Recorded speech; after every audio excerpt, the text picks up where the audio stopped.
السلام علیکم ورحمۃ اللہ وبرکاتہ۔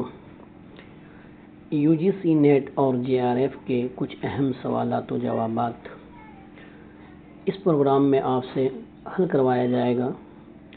جو کوسچن ہے اس کے آنسر بتائے جائیں گے تاکہ آپ کو آسانی کے ساتھ امتحان میں لکھنے میں کوئی دقت نہ ہو۔ تو آئیے سب سے پہلے ہم آگے چلتے ہیں اور قصیدہ کے بارے میں بتلاتے ہیں۔ قصیدہ کی تعریف کیا ہے، قصیدہ کی اجزائے ترکیبی کیا ہے، اس کی کتنی قسمیں ہوتی ہیں، یہ سب آپ کو بتلایا جائے گا۔ اردو کے شعری اصناف۔ قصیدہ، اس کی تعریف ہے، قصیدہ یہ قصد سے بنا ہے جس کے معنی ہے ارادہ کرنا، یعنی جب کوئی آدمی ارادہ کرتا ہے تو اسی کو عربی زبان میں قصد کہتے ہیں۔ قصد یقصد، اس کے معنی آتے ہیں قصد کرنا، ارادہ کرنا، یعنی کسی کی مدح یا ہجو کرنا۔ مدح کس کو کہتے ہیں؟ یعنی کسی کی تعریف کرنا، اور ہجو کہتے ہیں یعنی کسی کی برائی کرنے کا ارادہ کرنا۔ یہ ہوا قصیدہ کی تعریف۔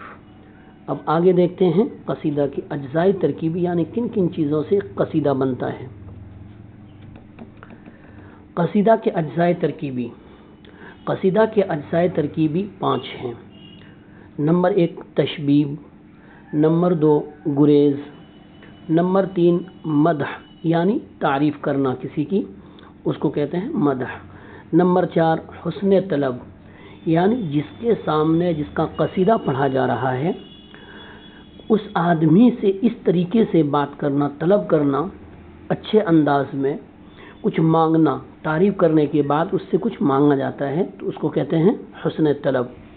اور اخیر میں اس کے لیے دعا کی جاتی ہے، تو نمبر 5 پر ہے دعا، اور جس سے مانگ رہا ہے اس کو بہت ساری دعائیں دی جاتی ہے کہ اللہ تعالیٰ آپ کی مرادیں پوری کرے، آپ کی اس طریقے سے اس کو دعا دی جاتی ہے۔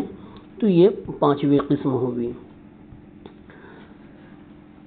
قصیدہ کی آگے 2 قسمیں ہوتی ہیں۔ نمبر 1 خطابیہ۔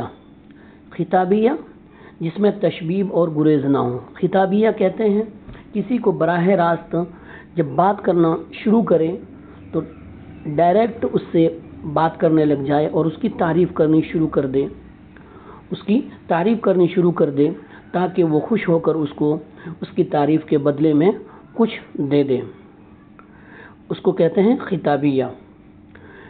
اور ایک قسم ہے تمہیدیہ۔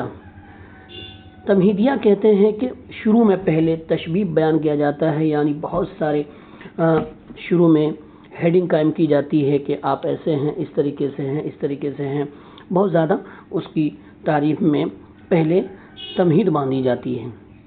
اس کے اندر تشبیب، گریز، مدح یعنی تعریف، اور حسن طلب، دعا وغیرہ سب ہوتے ہیں، اس کو کہتے ہیں تمہیدیہ۔ تو یہ قصیدہ کی 2 قسمیں ہوئی، ایک خطابیہ اور دوسرے تمہیدیہ۔